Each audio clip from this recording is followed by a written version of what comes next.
Mudah-mudahan cukup 2 menit kelar. Saya cuma memberikan contoh saja. Ada namanya Kiai Siroj dari Payaman, Magelang.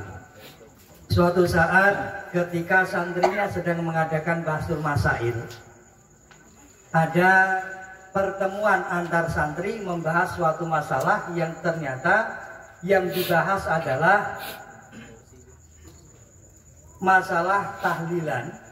Kemudian kenapa orang kalau tahlilan sudah la ilaha illallah, kenapa harus godek kanan kiri?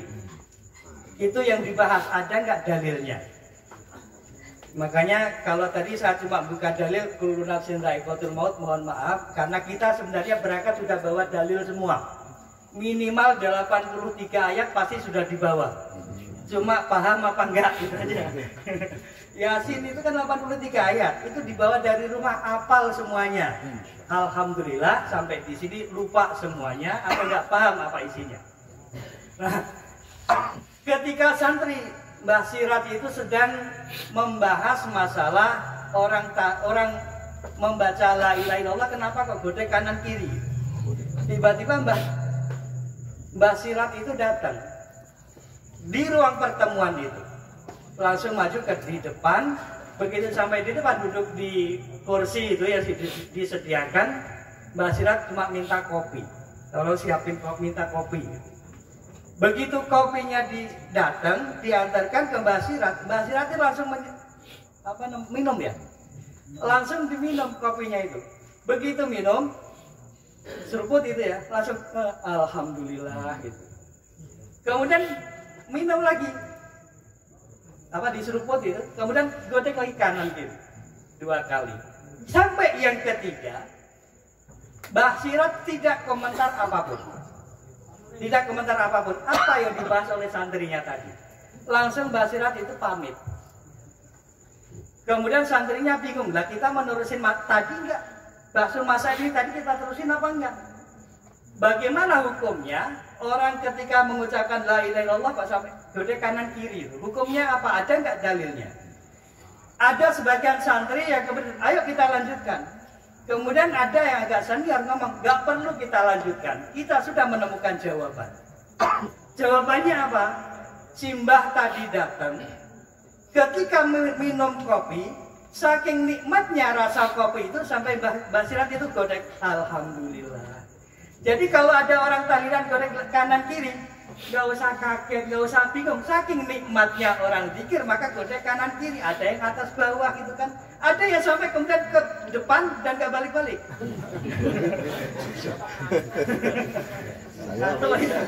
Kalau nggak sini, insya Allah nggak ada. Nanti balik gitu aja. Jadi saking nikmatnya itu, saking nikmatnya.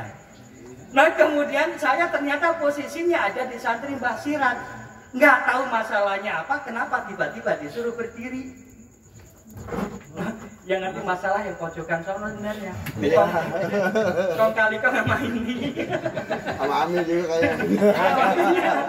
Bertiga ini berdua, 3 nih Sat. Oh, bertiga ini ya? 3. Nah kemudian saya yang kena sasaran dan justru saya malah berdosa hari ini. Duduk saya sudah di pojok sono, kenapa harus ngusirin orang? Yang duduk di sini tadi siapa? Kenapa saya usir? Saya. Ini calon dewan saya usir gimana? Amin ya Allah. Baik, selanjutnya saya tidak juga mengambil satu dalil Al-Quran atau hadis, enggak. Saya hanya ingat kalau orang meninggal itu kemudian yang bisa komunikasi dulu itu adalah Nabi Ibrahim. Yang suka humor ternyata mungkin akan susah meninggal, mungkin Abu Nawas akan lama meninggalnya. Tapi ternyata ketika Nabi Ibrahim itu didatangi Israel, malaikat Israel, ketika Nabi Ibrahim bertanya, "Hai Israel, kenapa kamu datang?"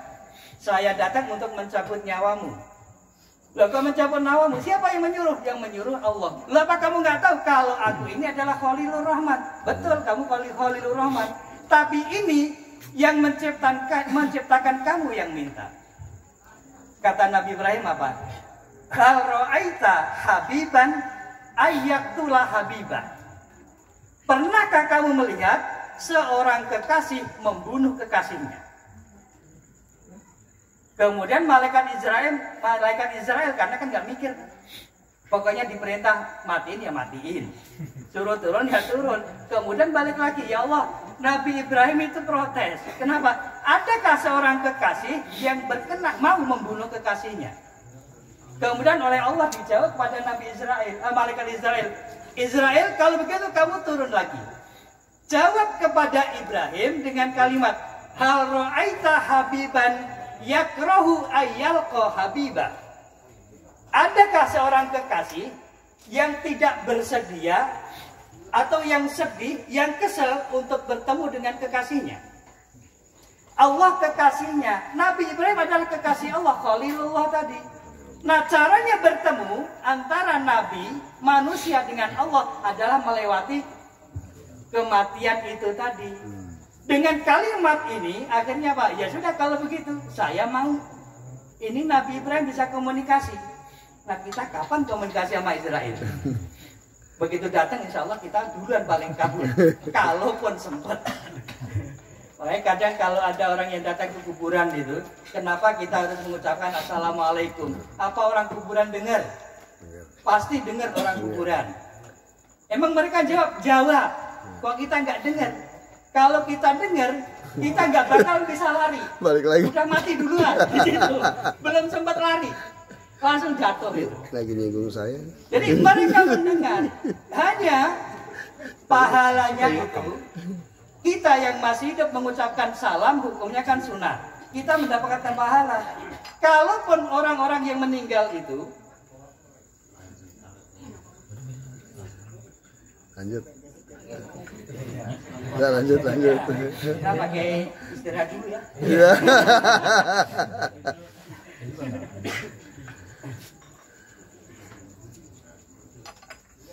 Istirahat sudah ngopi dia. Nah, orang yang meninggal itu apa pahalanya nambah? Pahalanya nggak nambah. Mereka tetap menjawab, tapi pahalanya kok nggak nambah ya? Ya. Yang nambah adalah kita. Pahalanya masih bisa nambah, masih mungkin berkurang. Kadang pahalanya banyak, kemudian dosanya kadang numpuk. Itu kita. Nah, inilah yang kemudian oleh namanya Ibrahim bin Adham itu, ketika Ibrahim bin Adham itu jangan dikira mereka orang melarat, orang kiri, bukan. Ibrahim bin Adham itu ternyata raja. Karena orang tuanya raja, kakeknya juga raja. Ketika ada orang datang menemui Ibrahim bin Adham di istana, bertanya, Ibrahim bin Adham, ini apa ini? Ini istana. Kemudian kata tamunya, ini bukan istana, ini persinggahan. Marah Ibrahim bin Adham, dibilang ini persinggahan. Ini istana saya, tempat tinggal raja. Bukan, ini persinggahan. Emang kamu dari awal tinggal di sini? Bukan. Sebelum saya ada bapak saya. Bapak kamu sekarang kemana? Meninggal. Sebelum bapak kamu siapa? Kakek saya. Raja juga raja. Sekarang kakek kamu kemana? Meninggal. Kalau begitu benar, ini adalah persinggahan. Tidak selamanya tinggal di istana ini. Yang pada akhirnya Ibrahim bin Adham melalang buana. Sampai akhirnya keluar 3 kalimat. Yang pertama, Ra'aitul qabra muhisan walaisa ma'i munisan. Kuburan itu, yang aku perhatikan, kuburan itu menakutkan. Tetapi aku tidak memiliki teman. Ketika datang diantar ke kuburan, diantar sendirian. Yang diantar loh, yang ngantar banyak orang. Maka kalau yang mengantar dari rumah ke masjid, dari masjid ke makam, nggak ada tuh yang ketawa-ketawa, nggak ada yang cekikikan. Idza hamalta ilal kuburi janazatan fa'lam bi annaka ba'daha mahmulun. Apabila hari ini engkau mengantarkan ke kuburan seorang jenazah, maka ketahuilah bi annaka ba'daha, kamu setelah ini bakal dibawa juga. Enggak ada tuh yang ngerangkak sendiri. Datang ke sini ke kuburan, diantar semuanya, kecuali yang meninggal paling akhir. Nah, silakan pilih siapa yang pengen mati paling akhir. Tidak ada yang nganterin. Nah, ra'aitul qabra muqisan walaisa ma'i munisan. Kuburan itu menakutkan, tapi yang aku lihat mereka datang ke kuburan tidak ada temannya. Yang kedua, ra'aitu tariqa tawilan walaisa ma'i zadan. Perjalanan ini sangatlah panjang, tetapi aku tidak memiliki bekal. Yang ketiga, ra'aitul jabbara qadhiyan walaisa li hujjatun. Ketika Allah nanti akan menjadi saksi bahwa Allah itulah yang akan menjadi hakimnya.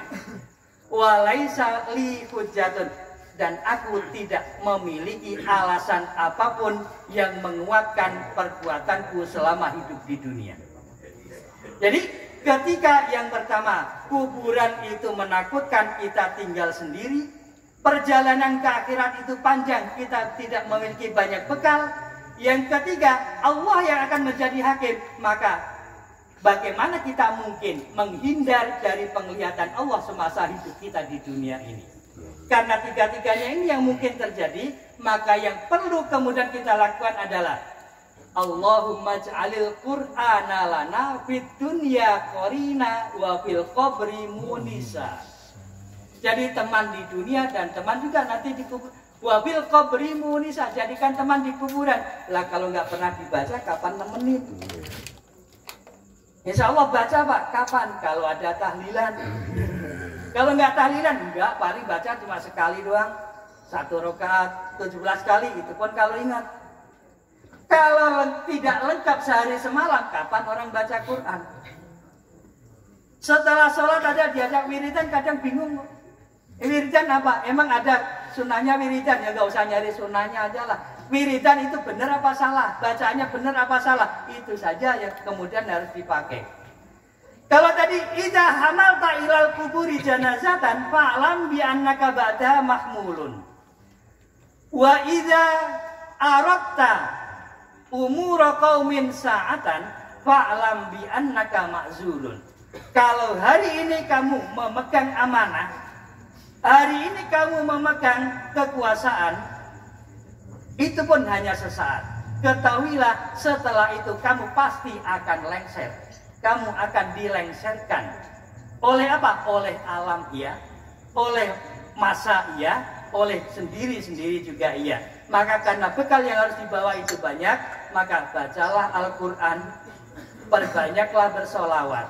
Ini insya Allah nanti akan mengantarkan kita, memperbanyak pahala kita, sehingga bukan kita mencari surganya Allah ya. Kita hanya ingin mencari ridho Allah. Allah nanti ridho terhadap apa yang kita lakukan. Mau balasannya surga, insya Allah surga yang paling indah. Kalaupun